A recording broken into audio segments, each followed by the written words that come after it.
Welcome back to the podcast. I am joined today by psychiatrist Dr. Michael Garrett. He is a professor of clinical psychiatry and the director of the psychotherapy education in the Department of Psychiatry and Behavioral Sciences at the State University of New York, SUNY Downstate Medical Center in Brooklyn.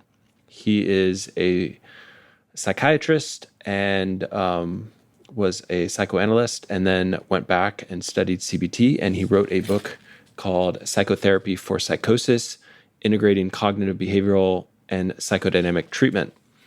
He is also married to a prior presenter of mine, Dr. Nancy McWilliams. Some of you may remember that episode as well. So welcome to the podcast. Very glad to be here, and thanks for inviting me. I was going to say, probably one of your biggest accomplishments was marrying Nancy McWilliams. Absolutely. That's right at the top of my CV. That's nice. Yeah.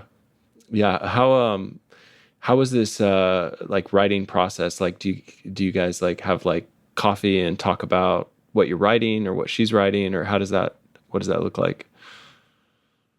We live in a small town in New Jersey, and we have separate office spaces. So we come back and forth during the day. And yeah, I read pretty much everything she writes, and she reads stuff that I write. I'm working on a second book now, and she's at this very moment reading a chapter. Nice. Yeah, it's a good collaboration.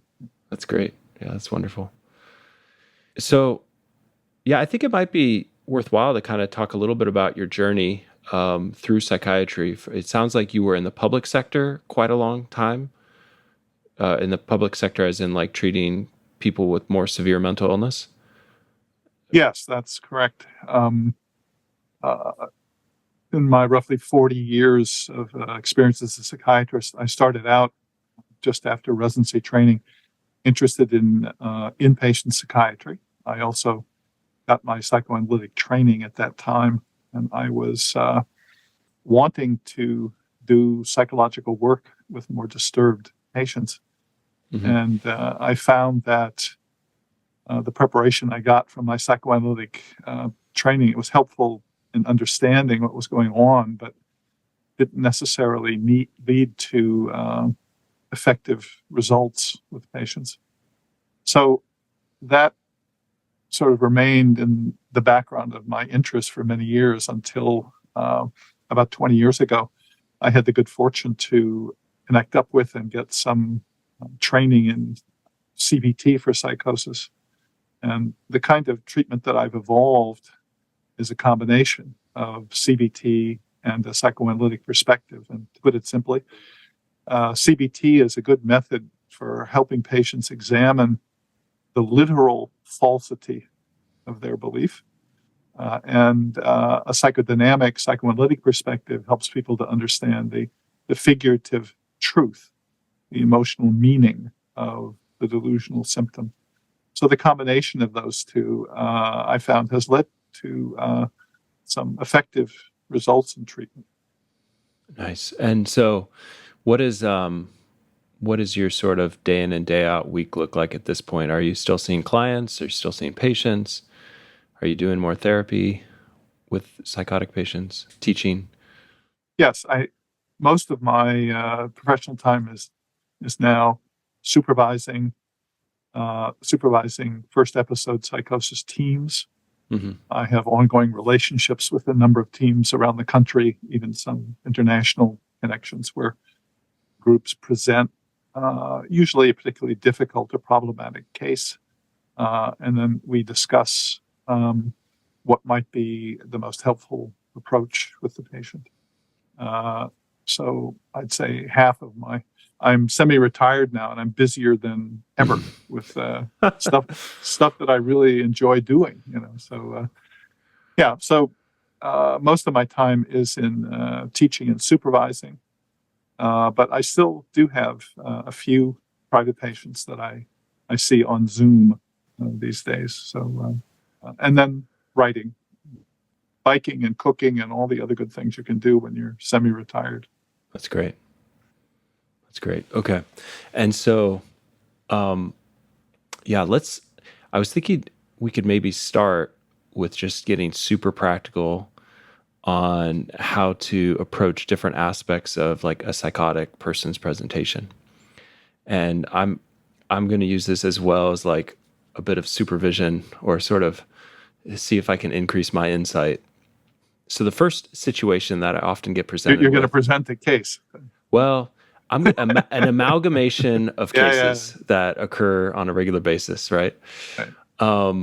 I always change variables, details, and HIPAA to protect people's identity, of course.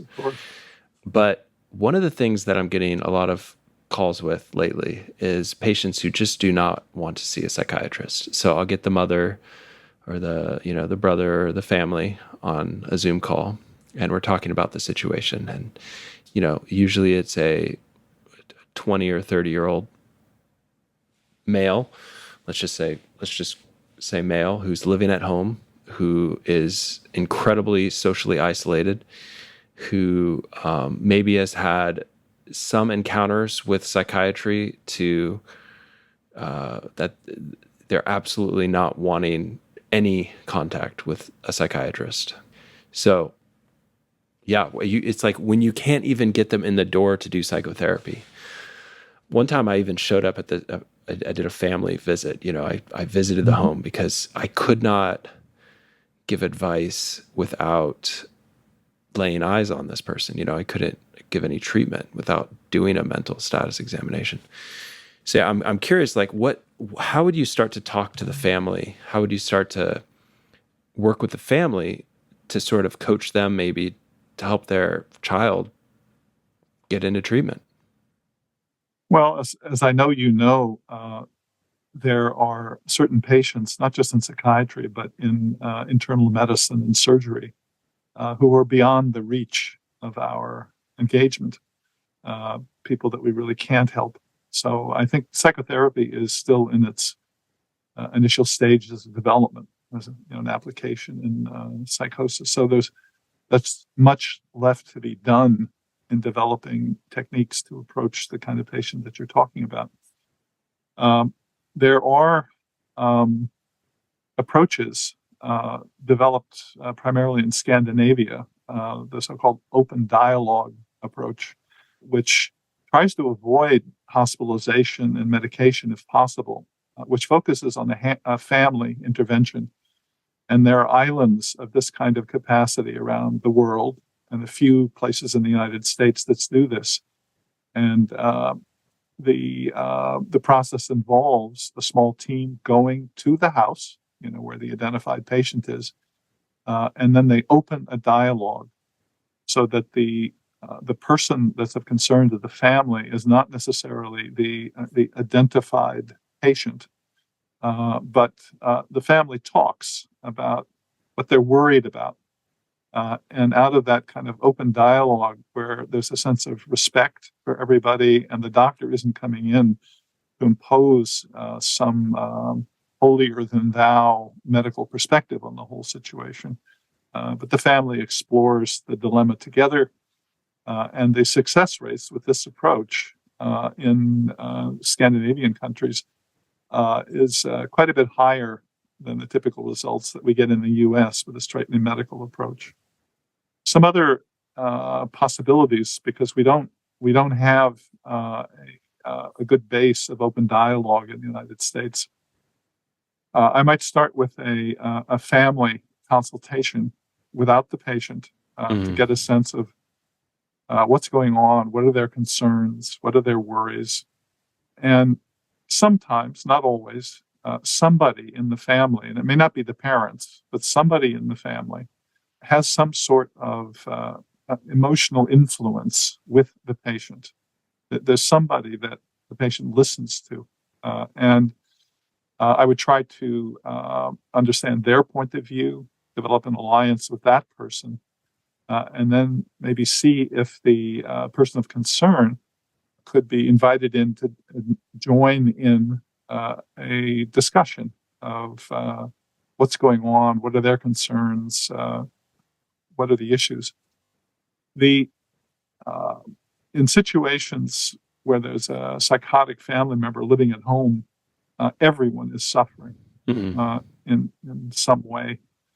And the effort to engage somebody in treatment is to try to empathize with their suffering, to approach them from the point of view of what worries them, of what pains them. So, for example, and this is a very different attitude than a DSM-5 diagnostic approach where you're trying to reduce symptoms. I worked with a man who was very distressed by voices that he heard, but not for the reasons that most people would think. His real source of distress was that his family didn't believe his claim that he was really hearing voices. So the fact that he was hearing voices actually was of interest to him, and some of the voices were quite warm and supportive and would say good things about him. So that wasn't his concern. It was the breach of connection with the family that was the concern. So you have to offer the patient something that they want, something that they need, something that they're interested in. So that treatment would begin with the premise not of eliminating the voices, which the person was attached to, but why might it be that things that are quite obvious to you and voices that you hear, that your family doesn't have the same experience and you feel alienated from your family? So that would be one approach. Another, as you can imagine, there are not infinite variations, but lots. Every family is different. Every situation is different. You never know what you're going to wade into, and it keeps changing. But at another extreme, and I'm working with the patient right now, this similar situation, a person living at home, they have to behave in a civil manner. They can't be threatening to family members. That there has to be the possibility of safe living for everyone in the family. And sometimes when a person is behaving in a way that is threatening or unsafe for other family members, there has to be an ultimatum on the part of the family. Either you get into treatment and do something about this behavior, or you can't live here anymore. We have to find some other place for you to live. And surprisingly, sometimes when people are forced into treatment, even though it's coerced, by a family demand, and they don't think they need it, it's possible for the therapist to develop a relationship with the person under those circumstances once you get them in the room because of the family demand.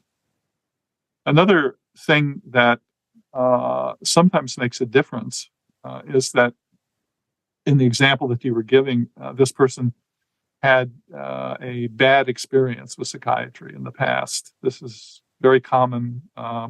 Inpatient admissions are themselves traumatic. Can you imagine the police coming to your house and dragging you out and, you're locked up behind the door? It's awful. It's awful. Terrifying. Yeah. So people remember those things, and they have bad experiences. They have bad experiences with forced medication, with the side effects of medication, all these things, which can't be entirely avoided necessarily, but they really have a bad aftermath. So I've been able to get psychotherapy relationships going with patients by saying, it's not my intent to prescribe any medication for you. So I'm happy to see you without the requirement that you take medication. And sometimes over a period of time, that evolves into an interest in medication, acceptance of medication. But the condition of that they won't be forced to take medication is a condition of the conversation. I can give you a brief example of that. That would be great. I would be. It sounds so. I like that. It's like their greatest fear is that the only reason they're seeing you is because you're going to either hospitalize them or force a medication, and so you kind of like take those off the table, right? And then, okay, what happened with this one patient? Go ahead. And if it gets back on the table, it won't be by my hand. It'll be by something that has happened in the person's life. The that necessitated an admission or something like that. But I'm not, watching the patient for signs to justify their going into the hospital. And I'm not really. So here's an example.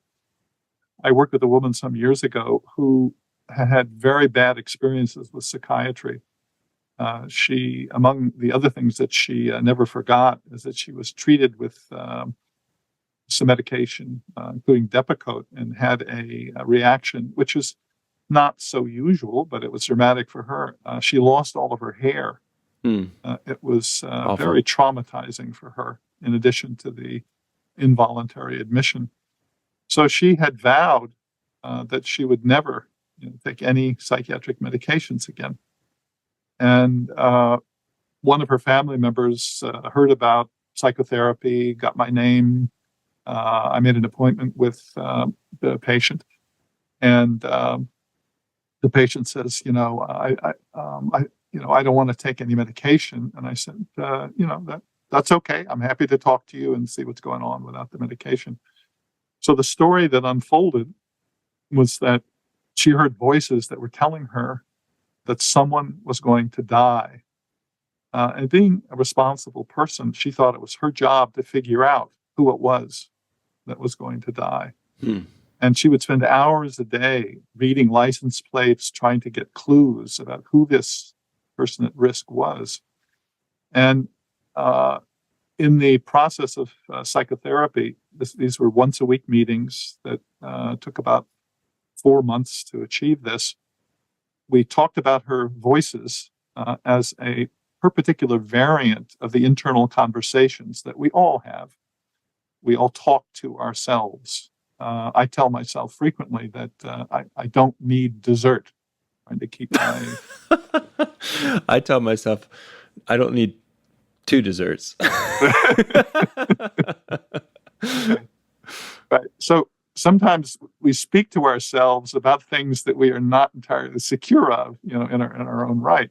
So voices are messages from the interior. They carry a meaning. They're there for a purpose. So she's worried about something. I don't know what it was at the beginning of the treatment, but I found out. So someone's going to die. I normalized, this is a clinical term, normalized the voice hearing experience. It's not some bizarre from Mars kind of experience. Everybody talks to themselves. We all have an internal dialogue. Plato, thought about thinking as a conversation with oneself. So it's all just a variant of quite normal human experience. Once she understood that and felt less stigmatized, got interested in her own internal experience, we were able to develop an understanding of what the meaning of the voice was. And to make a long story short, it took some weeks to accumulate this understanding, but she was in her mid-50s by this point, and she'd suffered a number of losses in her life. And her mother had recently died, and she was very attached to her mother.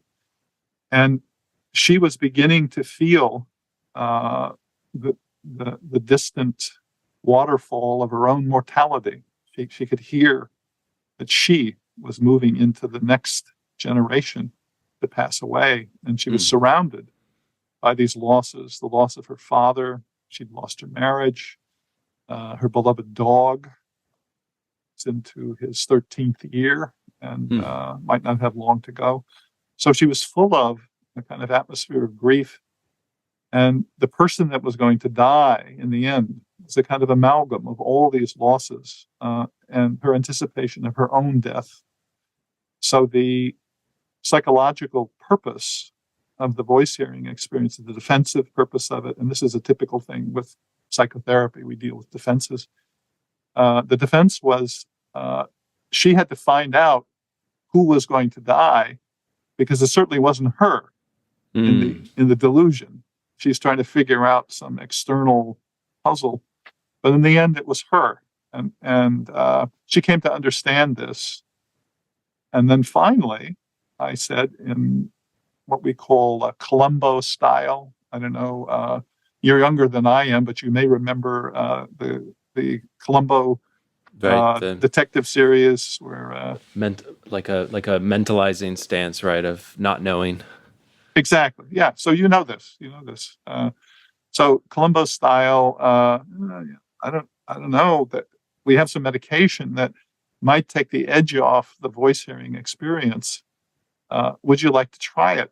We tried at a very low dose, and it's your call, whether to continue it. And the voices had already diminished.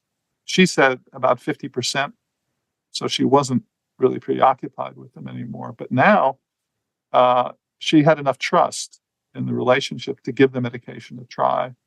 And then with a very low dose of aripiprazole, almost a homeopathic dose, the biological window to the voices closed, and the voice hearing experience ended. So that was a treatment that combined early CBT techniques, sort of normalizing and teaching about the voice hearing experience, a psychodynamic, psychoanalytic perspective about what the conflict was, her losses, grief, and how that was being dealt with, and finally pharmacology to close the biological window. And she did very well. She went back to work and began working in a responsible job and earning some income, which also bolstered her self-esteem. So that's one example of looking for the meaning in the symptom and using a variety of clinical approaches to try to help the patient in the end. Yeah, I had a patient who was he felt like he was stuck in the Truman Show. Interestingly, it didn't come out until he got on a good dose of an antipsychotic for a while that he shared that with me. So it was like he was very guarded about that reality that he felt like he was in. But after a while of being on a pretty good dose of an antipsychotic, he kind of came to this point where he told me. And we looked at the meaning underneath it and kind of like how the desire to be important and to be famous and to be seen and like like it's kind of like there even before he got psychotic in his 20s. Uh-huh. So he had always had that desire. And then when he got psychotic, it like kind of fulfilled that desire. So it like gave him that meaning piece, or it gave, it's like, it was like a defensive way of achieving his psychological need. Right. Is that kind of what you're talking about with like the meaning making of the psychosis or the delusions? Yes. But at the risk of sounding like a supervisor, which is what I do, my guess about why he shared that with you was trust having built. I don't think that necessarily that the neuroleptic brought him to the point, where he could tell you about that. I think that probably some trust developed over time, so he could tell you that, and that he knew that most people would think that was a bit crazy, so he would hold on to that. But then he could trust that you would listen to him and accept that, and then not, react in some melodramatic way. It was a funny result in the early research in CBT for psychosis. They were trying to test whether it was really effective, and using the PANS as an outcome measure. Some of the early studies seemed to show that patients had an increase in psychotic symptoms with CBT. But what eventually came to light was that no, the patient was just telling the truth finally. Yep. About what was going on. Absolutely. And so it led to a good faith conversation about what was really happening. And on a lot of inpatient services where there's a lot of institutional and insurance pressure to get people out, the staff are happy to collude with the patient, that everything's understood, they're good to go. Right. You're not thinking you're Lucifer anymore. How many days have you been thinking that? A day? Well, that's good enough. Okay. No, we don't need to think about why you thought that in the first place or the background of that was. So the other thing about the Truman Show, as you know, this is a very common kind of idea. And the way I think about that is that psychosis consists not only of delusional beliefs, which appear to be false truth claims about the world. There is that, but it also involves changes in the subjective experience of consciousness, where the mind kind of turns inside out. And there's a name for this in the schizophrenia literature: hyper-reflexive self-awareness, where instead of becoming just a fluent thinker and speaker, people become hyper-reflexively self-aware of their own thoughts. They begin listening to their own thoughts. They begin tracking their own thoughts. So the mind turns inside out, and then mental processes become objects of perception. So in the Truman Show, there's a heightened sense of observation, which from a psychoanalytic point of view is a projection of the person's own self-awareness. So they are, without realizing it, they're noticing, registering their own stream of consciousness. And this is experienced, this uncanny shift in self-consciousness is experienced as being observed from the outside. They're in the middle of a show. And also the idea that it's a show, it's not a real life, is another idea that explains the uncanny feeling of fraudulence, not being fully in one's subjective experience. So it makes sense to me that this man who had a preceding wish to be famous, that would fit and reinforce the delusion with the change in subjective experience of consciousness, where he is more hyper-reflexively self-aware. And the end result of that is somebody who may become then firmly convinced of this particular idea, that they're, because it feels to them like they're their center of attention. Here's another normalizing example of that. As an interviewer and podcaster, and I put a tie on today for the interview. I haven't had a tie on in a while. Doesn't make any sense. But you want to be presentable, as do I, for the interview. So there's a tiny bit of self-consciousness when one's preparing for an interview or talking to somebody. Absolutely. And then I don't know if you've ever had a bad hair day, that kind of thing, where there's something that is off. Right. Okay. And that used to happen to me occasionally at the hospital, where I enjoyed my morning coffee, and every once in a while there was a slip between the cup and the lip, and I would get a little coffee drip. I typically wear a white shirt to work, and then I'm looking, is it on the tie? It's on the tie. Oh, right. Good. It's not on the white shirt. Will they notice? So when I go into the meeting, for a moment, I'm thinking, all eyes are on me. Are they noticing the coffee stain?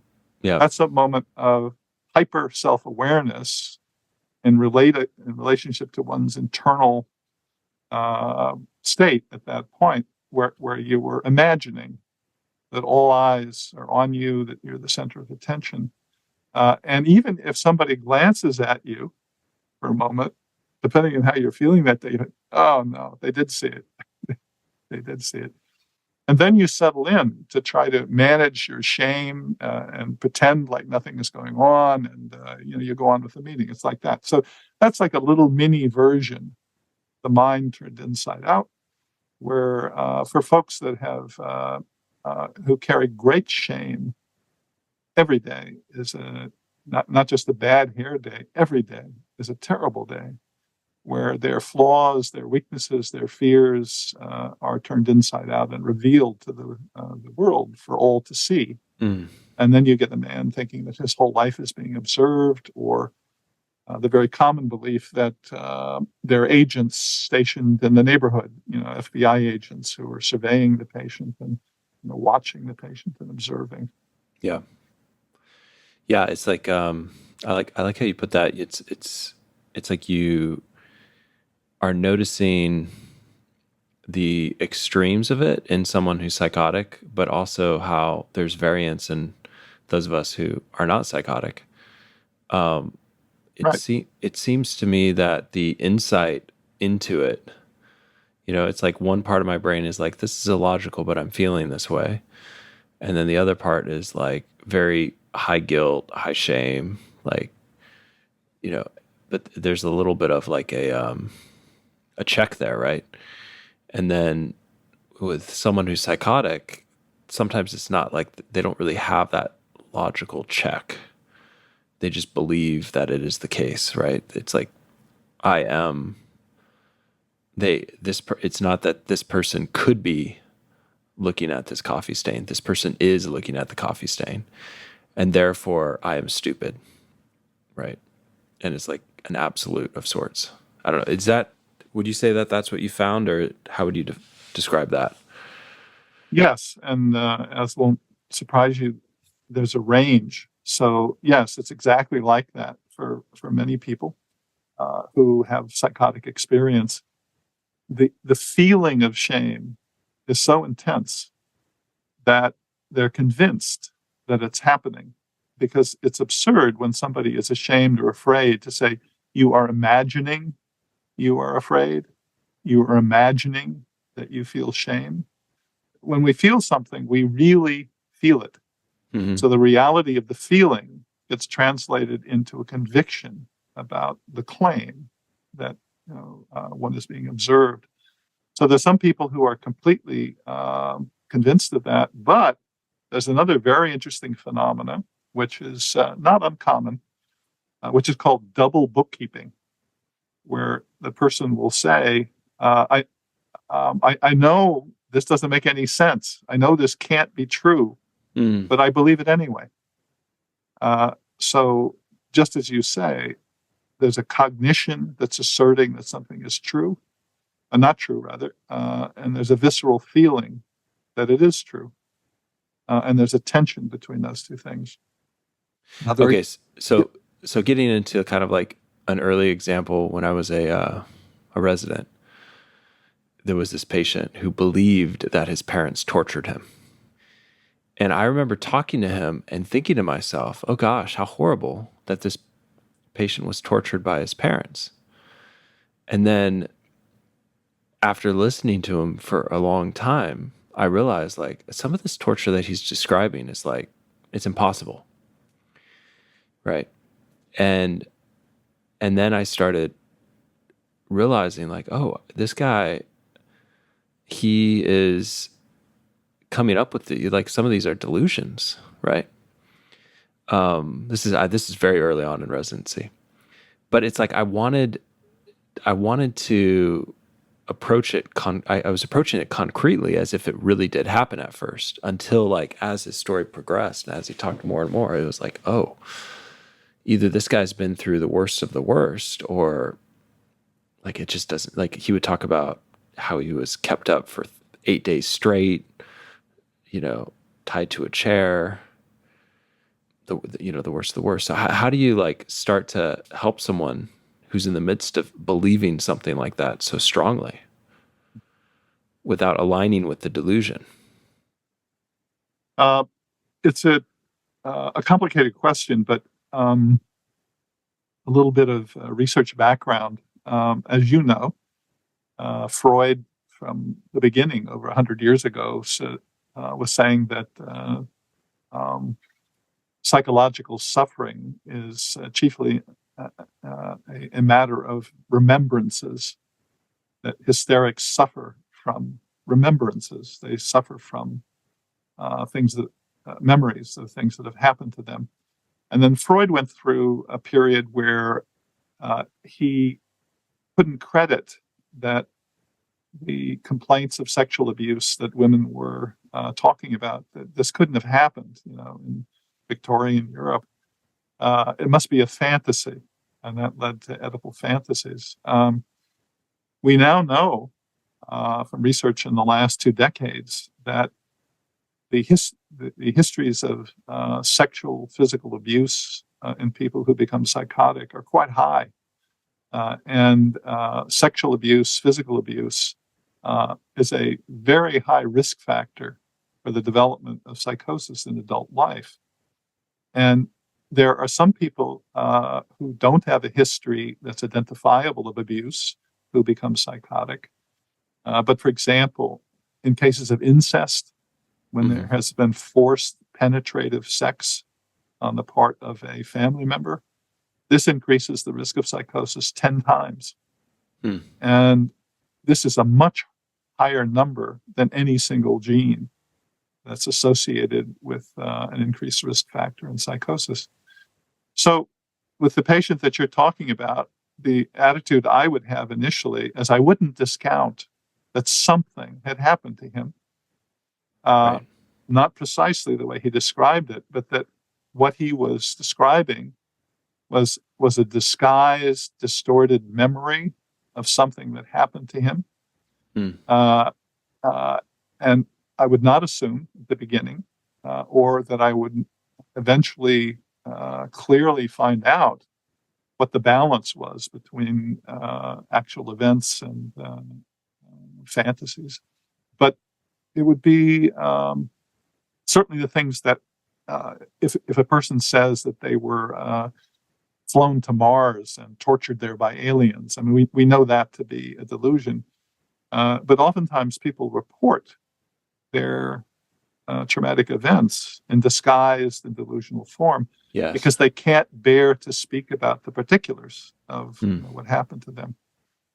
So it's complicated, and Silvano Arietti, who is a brilliant analyst who wrote probably, in my opinion, the best book ever written about psychotherapy of psychosis, he talks about how in the late stages of a successful psychotherapy, images of parents who earlier in the treatment were monsters start to become more ordinary, flawed human beings in the patient's representation of them. So there can be some evolution of those things. Another thing to be said about it is that when the patient is describing to you unspeakable tortures, the delusion that he is telling you may be perfectly commensurate with the feeling that he had at the time, even though it didn't literally occur in that way. Yeah, I have other patients describe dreams like that, like it was a hurricane crashing over me, like kind of thing, where it's like this is the feeling of overwhelm, or this is the feeling of suffocation that they feel in a situation. Right. So you're saying it's just like a dream that's going on, and it's kind of it's expressing maybe some congruent emotion. Yes, right.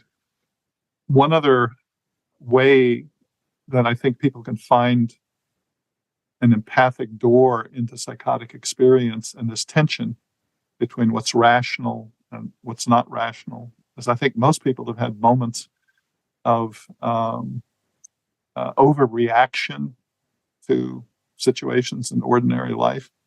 And before I started my own psychoanalytic training, I had a morbid fear of the IRS for no good reason.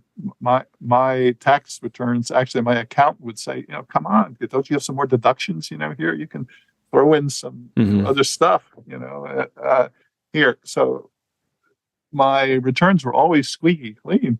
Wow. But every time I would get a letter from the IRS, I would kind of freeze up. Absolutely. And, Jesus, they're going to audit me. Oh. And the rational thing would be, so they're going to audit you, big deal. You haven't done anything, so even if you have to pay a little bit more, but no, I was really made me anxious, and it approached completely irrational ideas of I'm going to be ruined. The IRS is coming after me. That was the feeling of the moment. So I'm getting ready to open this letter. My rational mind is telling me this can't be a big deal. Usually they're just telling you that they substituted form 501 for 502, something of no, consequence. Open the letter, get on. Yep. Delay, because I feel, it's the beginning of the end, when I open the letter. So in moments of overreaction to things, and then I'll tell you the happy ending to the story eventually, but it was a refund. in overreactions to things, everybody feels the pressure of an unconscious fantasy of some kind of catastrophe. Oh, the terrible thing I fear, it's about to happen. It's already happening. It's just beginning. And then you try to fight it off with rational cognition, but you feel the tension of those two things. In psychosis, that unconscious fantasy pushes through, and it has such force, emotional force behind it, that the person believes that the thing that they worst fear has actually come true, and is now depicted and realized in the outside environment. The happy ending to the IRS story is that I learned in my own training analysis, my own treatment, where I was talking about a lot of different things, including this fear of the IRS. And I came to understand it, that even though I had a lot of warm feelings for my father, he was a strict military man, and I had a certain fear of him also. And I learned in my psychoanalysis that the authorities that were coming for me was an exaggerated image of my father, in the moment where I imagined him being most fierce or, judgmental toward me. So once I understood that, now I open letters from the IRS without, this is on my mind because my wife and I just finished our tax returns and sent them in. It's did it completely relaxed manner. It's traumatizing me. Oh, no, I'm joking. I haven't worked through this yet. I need to still work through the punitive father transference, right? Or like onto the IRS, my projections. That's good. I need to do some of that work myself. No, this is probably coming out after tax day, so it's gonna create some nightmares for people. Okay, what do they miss? What do they, But not everybody, just the people that have that unconscious vulnerability. Right. Yeah. Yeah. I like that with your approach, there's a lot of openness and there's a lot of curiosity, and the empathy is, and the ability to see a lot of the psychotic symptoms is not too far from your own, paranoia of the IRS or your own conflicts. I think it's helpful because it takes off some of the pressure that maybe some of us were given in residency of you have to get them on an antipsychotic right away. You have to,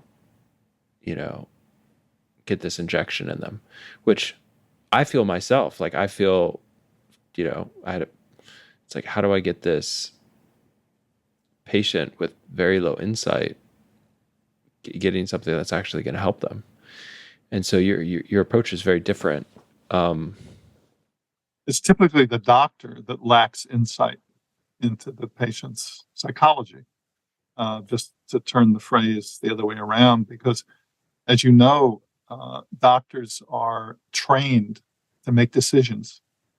And something that I say with some irony to the psychology interns that I supervise and the psychiatric residents is that the psychology interns are generally better trained in psychology than the psychiatric residents. but they can't make a decision. They can't deal with a crisis. They punt that to the psychiatrist. The psychiatrists don't know that much about interviewing or understanding the meaning of things, but they can make a decision, and the buck stops with them. So you can't lollygag, for days and days and days. You have to make a decision. But the mental health system forces us to make decisions quickly. The interaction with the patient leads the patient to feel objectified, that your main interest is to diagnose them and prescribe for them. And something that's quite therapeutic just in its own struggle is the intent to understand the patient. And if you're sitting with somebody, I mean, you and I are talking here, and I'm enjoying the conversation, and I know that you have an intent to understand me, and me too. That's good. I have a mirror. You're picking up my mirror neuron Right. intention of like That's learning right. something here. But that gives dignity to the conversation, that you're worth understanding. I'm interested in you. I'm interested in understanding you. Right. That's a whole different premise than you're schizophrenic and you're denying it. And if you don't take the medicine voluntarily, we're going to get a court order to insist that you do it. Sometimes you have to go that route, but it's a costly route. It's like, if I can avoid that route, I will avoid that route, because it's a painful route, But it's interesting because as residents, it's like that's the first thing that they learn how to do. They're 80 hours a week in the ER and in the psychiatric unit, and they are seeing the worst of the worst over and over again, and they have to make these very quick decisions. Yes. To how do we get enough medications on so this person continues the medications when they leave, right? And I think, the why this discussion is so important is because, like, the Katie study showed, there was like 30% compliance with taking the medications. So it's like patients are not taking the medications. Anosognomia, I almost want to do a whole episode on anosognomia and just this like low insight into the nature of the disease and how do we work with someone like that. And I think this is actually a good first episode towards that goal. It's like, how do we meet the patient not with our medical mind, but with a curiosity? And I imagine some residents are listening to this and they're going like, yeah, but I only have half an hour with this patient before I have to get to the next 3 on my list. If a half an hour, like half an hour might be more generous. So yeah, how do you start to talk to that person who's listening to this and being like, this, how do I really do any of this in the confines of the matrix that I'm in of residency? A quick aside about anosognosia, lack of insight. I have quite a different view of the use of that term, I think, than most psychiatrists. And the patient's assertion that they're in the Truman Show it's not the absence of a cognitive capacity. It's not a deficit state. It is the presence of something. It's the presence of something that's more compelling than their previous experiences of logic and common sense. So the idea of lack of insight, I think, is not a good way to think about this kind of dilemma. I mean, we all understand what it means, but the idea is it's that damn schizophrenia. These patients, they don't know what's going on with them. They got to get with the program and understand they're ill and take their medication. Okay, so I'm confused. So it's not the lack of them not knowing something. It's they know something, but they know something different. Right. And is that what you're saying? Yes, the metaphor that they have come to is the most apt, expressive metaphor that anybody could come up with. In that sense, it's a perfectly apt metaphor for their experience. So Here's another example. I would imagine you've had an experience of deja vu. Most people have. You have a brief feeling that time is repeating itself. And when that happens, that's an altered state of consciousness, an altered relationship to time. You have a name for it. It doesn't last very long, so you dismiss it. What if you started having, it's like the Groundhog Day movie, you start having deja vu experiences off and on throughout the day, and then finally you're in a state of constant deja vu. There's an alteration of your relationship to time where you feel everything is repeating. How would you explain that? It would be, you couldn't ignore it. How would you explain that? And they're all different explanations. And you and I could trade explanations here, and I'm sure come up with 10. But my explanation is, this is the way it works. I'm a good person. I'm a time traveler.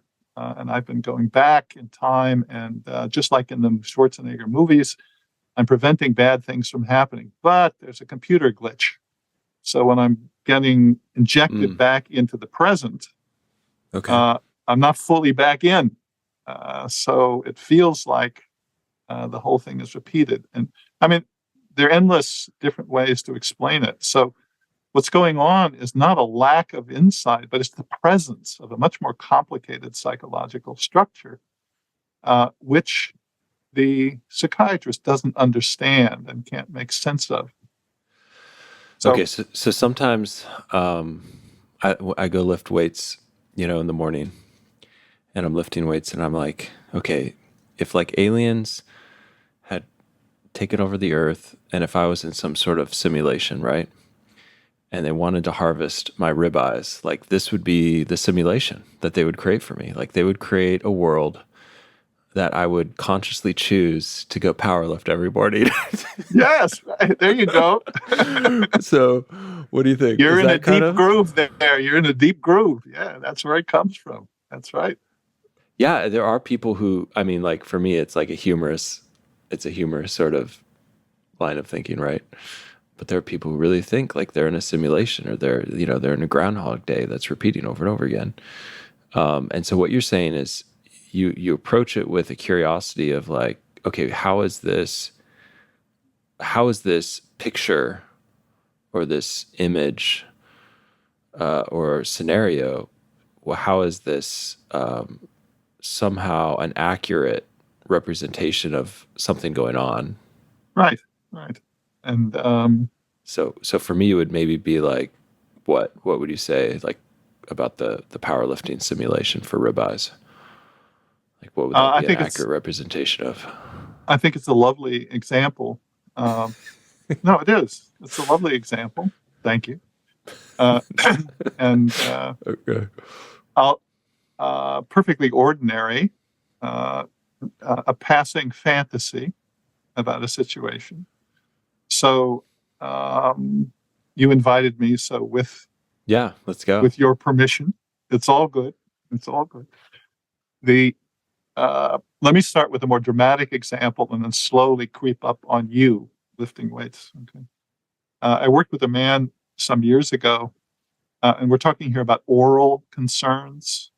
All of us have oral concerns and oral fantasies. So I worked with a man some years ago who, when he was a kid, was afraid to go in little kiddie pools because he thought there might be sharks in there that would eat him. So for reasons of his own development, he terrified oral concerns, being bitten. And he got through school, and then when his marriage began to fail, the delusion that he developed was that his wife was a cannibal, and that she intended to eat him, and that some night when he was asleep, she would kill him and eat him. So this childhood fear, this oral fear, took a different form in the expression of the delusion. But it's an oral anxiety about eating and being eaten. So the ribeye steak, this is eating muscle. and you're imagining that might be the prime rib offering, and the aliens are buffing you up, to so that you're cattle on the farm. So this is just a perfectly ordinary sort of unconscious association to eating, muscle, this sort of stuff, which coalesces into a little story. The adolescents are the aliens are, the Earth is an alien beef farm, and your prime rib, in this story. So there it is, the human imagination making a story out of some kind of concern, but it's a daydream for you. It's funny. It's a fantasy. We can talk about it here. Okay. Okay, go ahead, and then I'll tell you the second layer of it. Oh, sure. If you were traumatized in some way, and something was seared, into your imagination that had an oral feeling to it, it wouldn't necessarily come as such a daydream. There would be it might actually emerge in the fantasy. So, for example, I had a patient who believed that she was the maitresse in a cannibal restaurant. And her job was to intuit who the cannibals were and take them to the special dining area where the cannibals would be served. And so this is a primitive expression of her internal mental life. And anyway, so what's the second layer here? Oh, the second layer is that that this is a joke that I'm preparing to tell on the Joe Rogan podcast. And Joe Rogan enjoys it. Right. Yeah. Right. There you go. And that could, elaborate in the story of your relationship in mind to Joe Rogan and you being on somebody else's podcast. And, then it gets interesting and complicated and so forth. But it's a passing daydream, and it's the presence of something. And it would be ridiculous for me to say, oh boy, you lack insight, about the fact that there's no aliens, out there. You think there's aliens? No, I know that you don't take it seriously. It's a daydream, but some people take those daydreams deadly seriously, and it becomes their reality. But it comes from the same source, from the same font. Yeah. So coming back to like the schizophrenic patient who says, well, this one doctor tried to put me on 6 meds and I felt absolutely awful and he was putting poison in me and there's no way I'm going to touch a 7th medication in my life. That for you is not a lack of insight. It's actually maybe it makes sense, right? That they wouldn't want to put a 7th medication in them. Of course. And I've had smart patients tell me things like, Doc, look at my chart. How many diagnoses do I have in there? I must have 7 or 8 different diagnoses. I can reel them off. Schizophrenia, schizoaffective, bipolar, borderline. And I know that if you really knew what was the matter with me, I wouldn't have 10 diagnoses in my chart. You guys don't know what's the matter. You're making this long list of stuff, and you really don't know what's the matter. And I've been on, 10 different medications, and my life isn't any better than it was when all of this started. So no, I don't think you have the answer to my situation. And the record of psychiatry with severely ill patients is not as good as it is in some other branches of medicine. It's harder work, I think. So I don't think we need to be ashamed of that. But where there have been dramatic advances in oncology, dramatic advances in surgery, there was a significant advance with medication in the 50s with neuroleptics, but there hasn't been another quantum leap, as the Katie study shows. There hasn't been a huge surge forward in the efficacy of these medications. So we're kind of idling at that level, but not rapidly advancing. And patients know they're not getting better. If they really were getting better, there'd be no argument about taking the medicine. Yeah.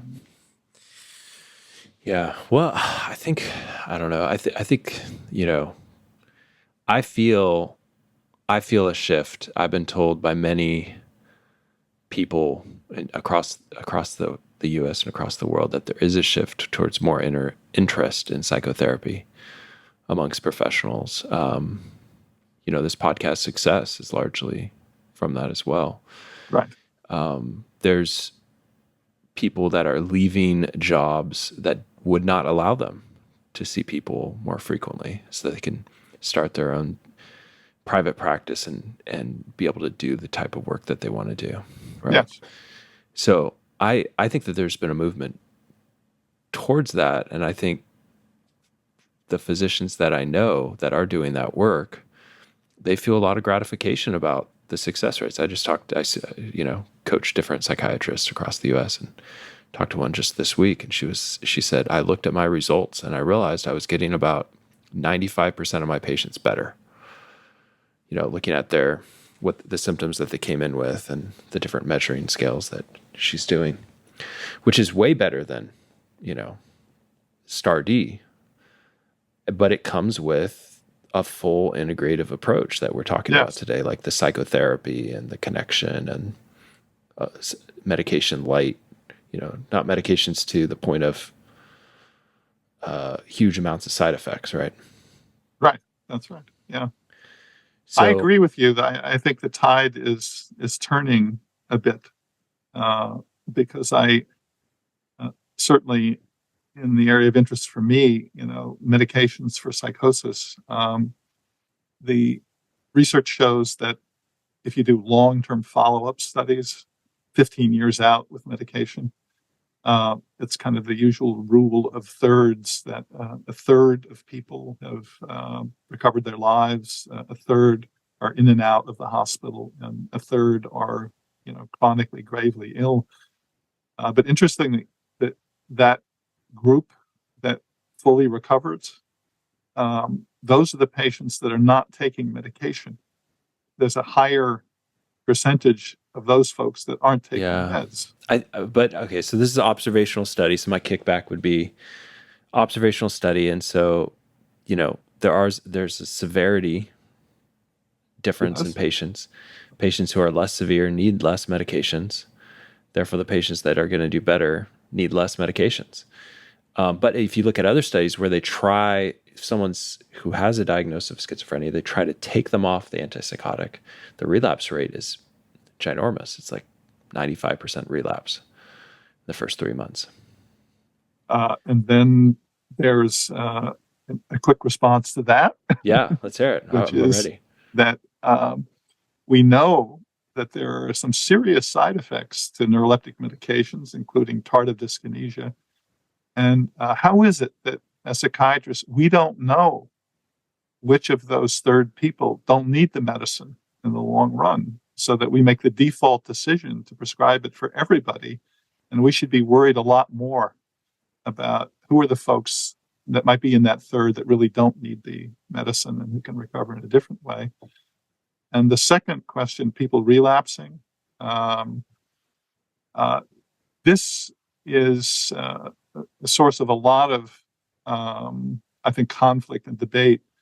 But a case can be made that the psychotic relapse from stopping the medicines is a kind of withdrawal phenomena in some cases, where there's been an adjustment of neurotransmitter levels, which when you withdraw the medicine, if the patient comes off the medicine and they haven't had sufficient psychotherapy to manage their lives, they're going to relapse. But it doesn't mean that the relapse from going off medicine does not prove that this is a chemical imbalance that's corrected by the medication. It's a very complicated question, and I would just say we don't know the answer to this. Well, I mean, go back a couple hundred years. Like, where did people with psychotic illness end up? They ended up in like sanitariums and ended up in psychiatric hospitals for their whole life, right? And with severe catatonia, things that we don't see anymore. It was called dementia precox for a reason. There, not only were they seeing psychotic symptoms, but they were seeing eventually something that looked like dementia. That's true. And a lot of those folks that were in the moral treatments, the Victorian house in the country and so forth, a lot of those folks got better too. With good moral treatment, right? Which that's right. That was like that's right. not always the case. That's and correct. I don't know. That's Sometimes right. when I hear like patients who get better without meds, my skepticism is like, was this person really someone with schizophrenia? Were they someone who were like borderline personality disorder with some dissociation and psychotic symptoms? Have you ever thought about that? Many times. Okay. And when I give a presentation, I have a couple of like grand rounds that I can give where I have permission from the patient to show vignettes from an interview with them, about how they got all better. And I've learned from giving the talk a couple of times that I have to actually show DSM-5 diagnostic criteria for schizophrenia to show that the patient I'm going to present to you meets diagnostic criteria for schizophrenia. And then when they see the patient all better, I still get an argument from psychiatrists. Well, this person's not schizophrenic. That's why they got better. Yeah. So there's a schizophrenic according to what criteria? And unfortunately, one of the criteria, the implicit criteria that psychiatry has, is that schizophrenia is a condition that doesn't get better. And if somebody does get better with psychotherapy, the diagnosis was wrong. That's a madness of a different sort. That doesn't make any sense. To think about a medical condition that way. That if the person gets better, they didn't have it. I mean, that's like saying somebody's got cancer and they got better, so they couldn't have had cancer in the first place. They must have had some other variant of something that looked like cancer. It all has to do with one's attitude toward the illness.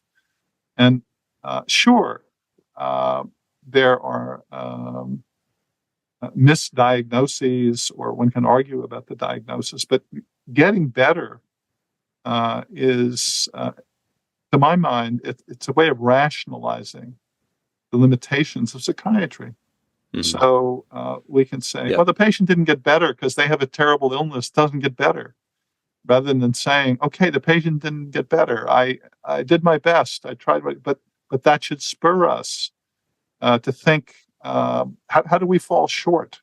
How can we do better? Why didn't the treatment work?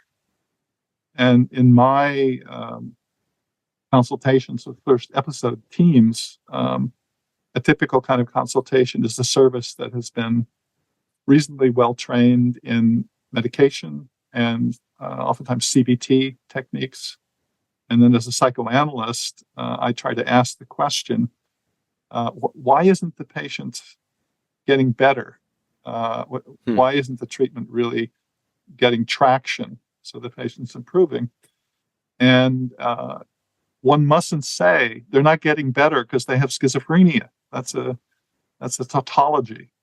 That's a lack of ambition about understanding what the clinical problem is. Here's a very brief example.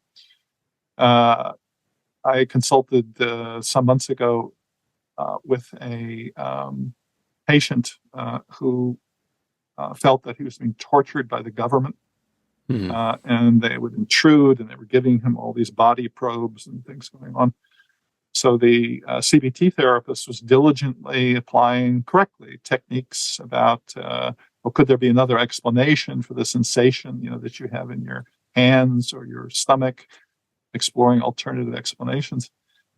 And what was missing in the formulation, the reason the patient wasn't getting better is that the patient had, and as a psychotherapist, you'll understand this, the patient had a masochistic character structure. so that his suffering was actually the source of his self-esteem, was the source of his pride. And his father had told him, and this came out when you really listened to him, his father had told him, son, you will be challenged in life. So his psychotic suffering was a monument to, standing up and to his father's expectations of him. So he couldn't let himself really believe in the possibilities of the therapy. So that's somebody you could write off. Well, they got a nosignosia, he's got a brain deficit, he doesn't, no, he was just different. He had a different view about his suffering. And the therapist had to understand that in order to make an approach to him that would let him use the CBT techniques. That's good. That's good. I was thinking of several thoughts in there. One of which is there are people with anosognosia that have like brain damage from like strokes. Yes. Would you put that in a different category? Definitely. Yeah. Okay. And I don't have it on my fingertips at the moment, but some years ago, I wrote a paper about this, arguing that it's the presence of something rather than the absence of something. And there are, as there are clear examples of a biological deficit that leads to neglect of paralysis on one side or the other. And that's clearly the result of an identifiable brain injury. But even in those cases, there's a neurologist, Yamachandran, I think I'm not getting the citation right, but there's some evidence even of psychodynamic forces operating when you look closely at clinical anosognosia.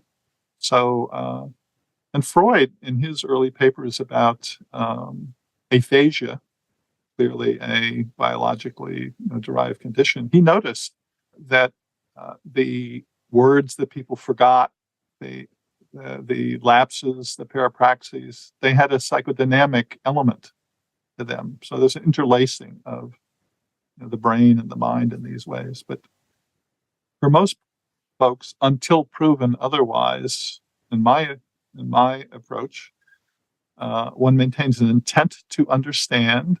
One assumes that the symptom is communicative in some way, that it's the patient's best effort to express what it is that they are thinking, feeling. It's the best effort they can make to coalesce their life history in a metaphor, in an image, and then you lean into that. You try to maintain the patience to understand.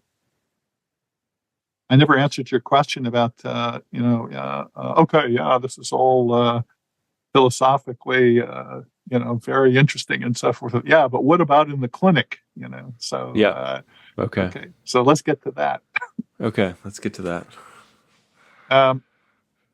The last two chapters of my book, which you have in front of you there, it's a template for how to introduce ambitious psychotherapy into public psychiatry. And so one of the elements in it is the idea that residency training programs and outpatient clinics in general should, in a very real way, create protected time for one or two long-term ambitious psychotherapy patients and provide supervision for people to do that work. So the thing to do in the clinic is triage. You have to triage because you can't bring ambitious psychotherapy to all the patients in the clinic.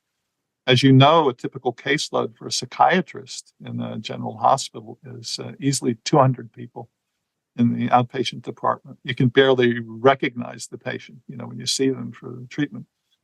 So I think we have to triage. We have to identify a few people that seem like good candidates for psychotherapy. And that's not so hard to do. You can do that on the basis of a clinical interview. There's even criteria that you can kind of use, but you can get a feel for, yeah, this person I think might be worth investing the time in. And then you start with that.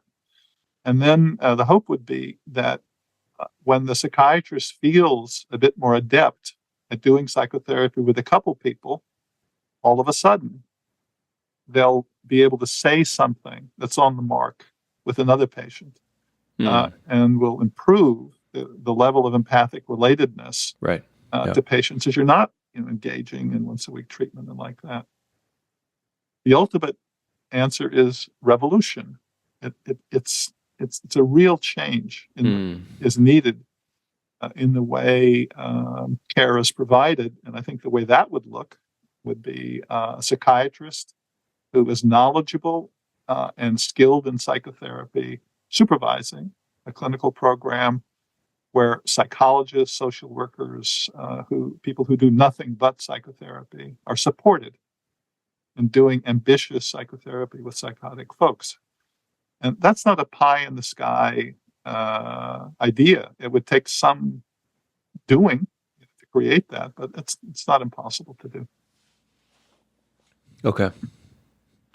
Yeah. I think that the one thing as I'm thinking about this is like the patients that I have that are doing really well with what I would consider like true schizophrenia. True schizophrenia. Yeah. True schizophrenia, yeah. They're on clozapine 600 milligrams. And I have some that are like finishing grad school or, they're doing really well in their life. Or Ellen Sachs, The Center Cannot Hold. Mm-hmm. She's on, I think, clozapine and Zyprexa in the end of the book. I've met her once, so I guess I'm just like wondering, is it your thought that everyone will be able to taper off of antipsychotics if they just get the right ambitious psychotherapy? No. Is that what you're saying? No, absolutely not. Absolutely not. That the challenge for psychiatry is to try to be nuanced and sophisticated about it. So that in my experience with patients, most of whom come to me after years of being ill, I've not been very successful in completely withdrawing people from medication. So that I have been successful in tapering down to lower doses, but not such good luck in tapering people completely off. I have been successful in assisting people to what I would say is essentially a full recovery, who have been on medication, including clozapine, for, I'm thinking one man who was being treated for 8 years, he thought he was going to be arrested every day when he went to work.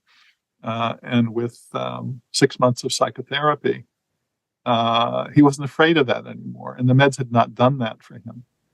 So there are complicated interactions where there are some people who do very well just with medication, and one could say a supportive psychotherapy supporting their life and their work. There are other folks where the medication really, that it makes them more manageable in some way, but it doesn't restore their life and everything in between. So these are complicated clinical decisions to be made in collaboration with the patient. So no, I'm not romanticizing just give people psychotherapy and we won't need medication. That's not true. There's no mental health system in the world that has ever managed, including Scandinavia, that has managed psychosis without resort to neuroleptics at times. So. Yeah.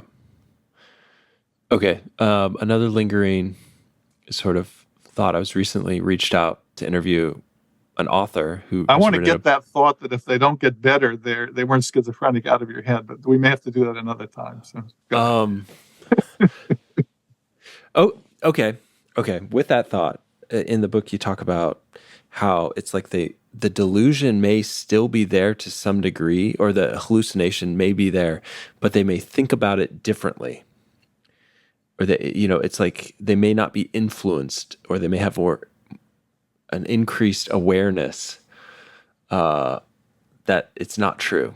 Talk about Yes. that, but it's still there. Like, what does that process look like?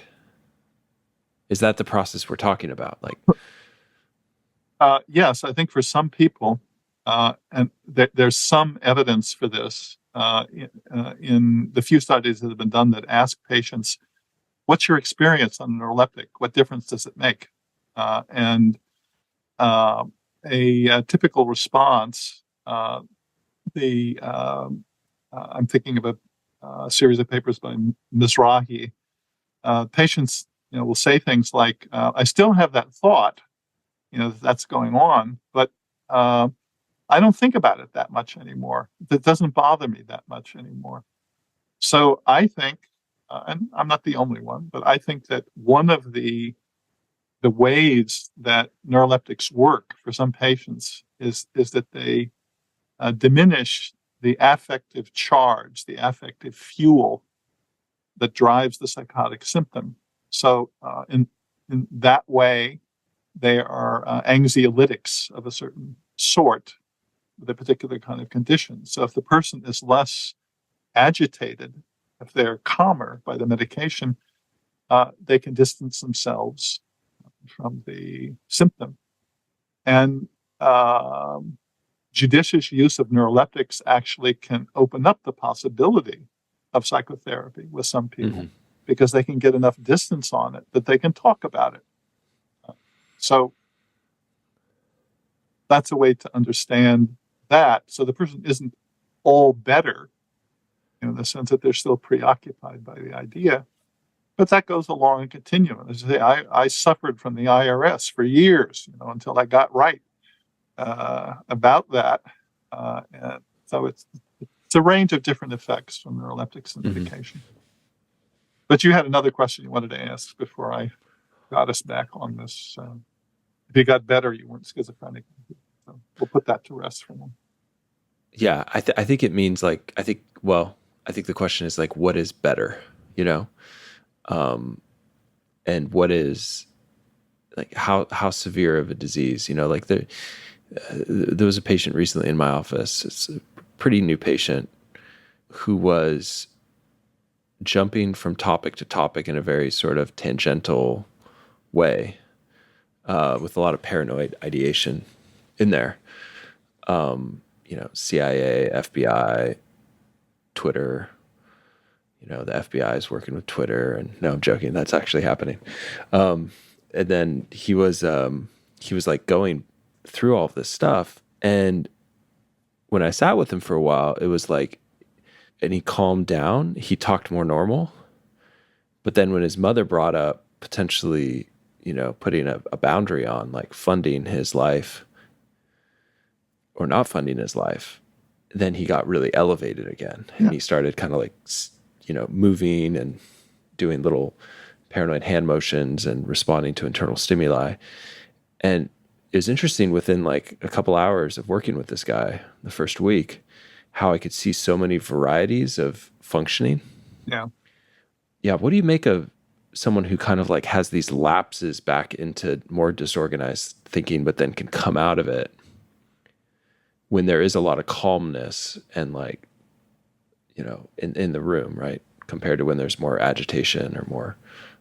Well, I think it's related to what we were talking about, that psychosis, it's a stress-related condition, both in terms of its causality in many cases, the complex PTSD stress of child abuse, and it also, your observation in the room with the patient. This has been demonstrated in research studies where they do random sampling on a cell phone, where they call the patient up at a certain time. How are you feeling now? They do a symptom rating and understand the context that the patient's in. So when a patient is waiting in line to get their Medicare or Medicaid recertification, their symptoms are sky high. They're hallucinating, they're delusional. They get home, they're watching their TV, they're having dinner, the symptoms come down. So psychotic symptoms are quite volatile, even though the core of the idea endure. And that's where I think neuroleptics can be helpful in modulating that affective zone, keeping people in a zone, where they can hold a conversation.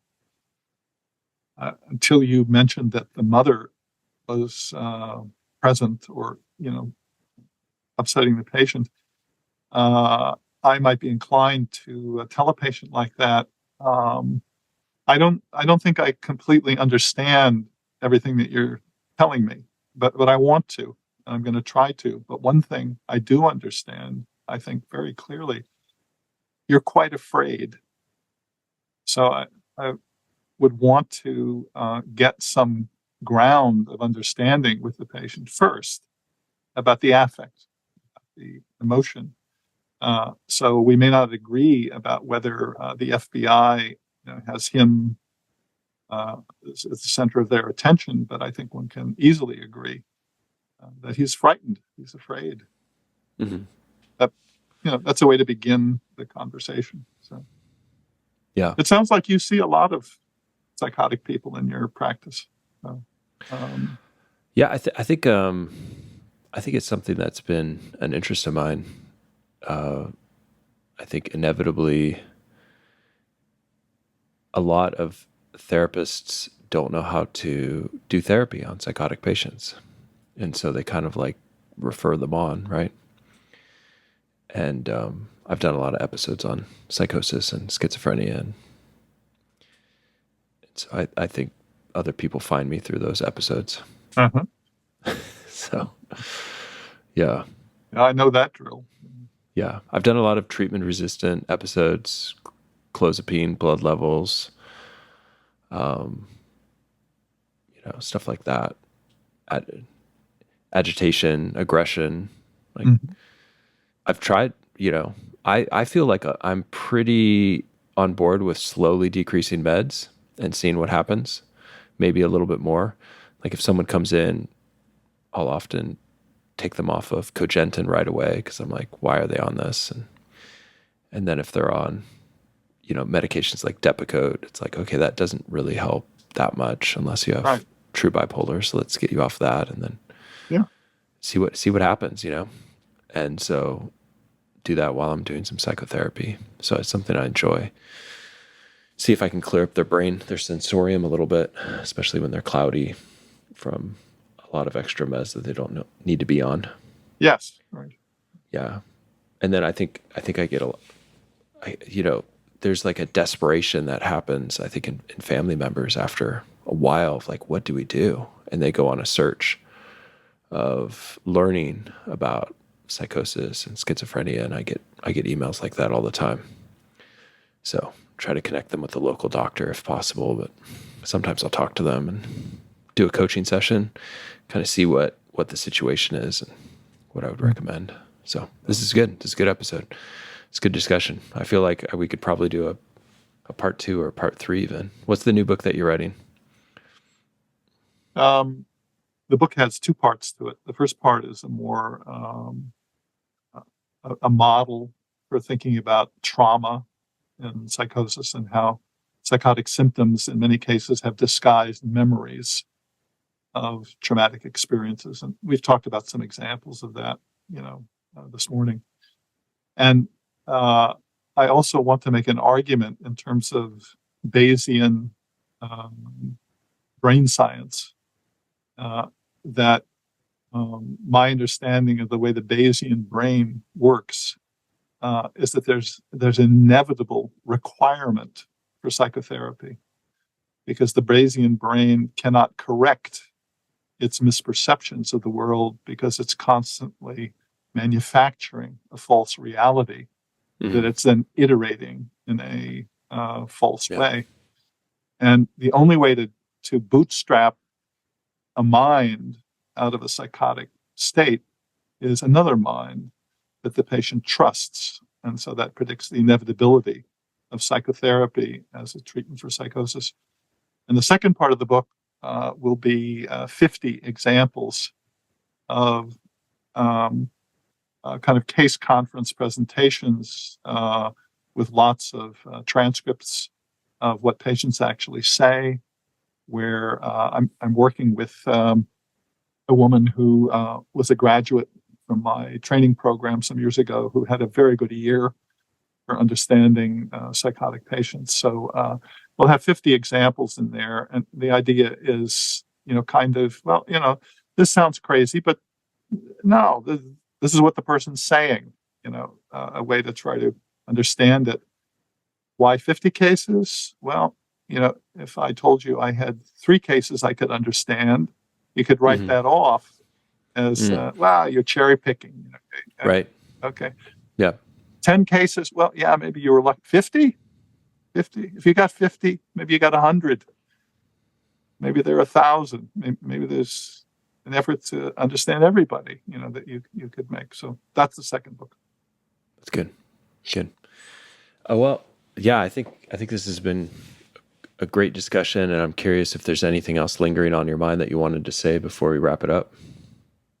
No, I just want to thank you again for the opportunity to talk about these things, because your broadcasts have a reach, that get the word out. And as an educator on psychotherapy in general and in this particular area, it's a real service to the public and other professionals to get people involved. And so I'm pleased to be included, along with, I looked over some of the other people you've interviewed, and, not just my wife, but some other, very good people. So I can't say this about myself, but you have good taste in who you're. I'm trying to develop my, yeah, and you don't know how many people reach out and want to be on who, I look at their stuff and I'm just like, oh gosh, I can't do that. Like they're, I think I look for people like yourself who you've written a book, you've obviously done a lot of digging, you've done a lot of thinking about this topic, but you've also spent a lifetime in this role, right? And so you don't have a megaphone, you don't have, ad dollars broadcasting you forward. You don't have, and books are accessible to some, but some people prefer to learn in other modalities. So I really appreciate you coming on and giving you this giving the chance to my audience to hear from your wisdom. And we'll leave it there for today.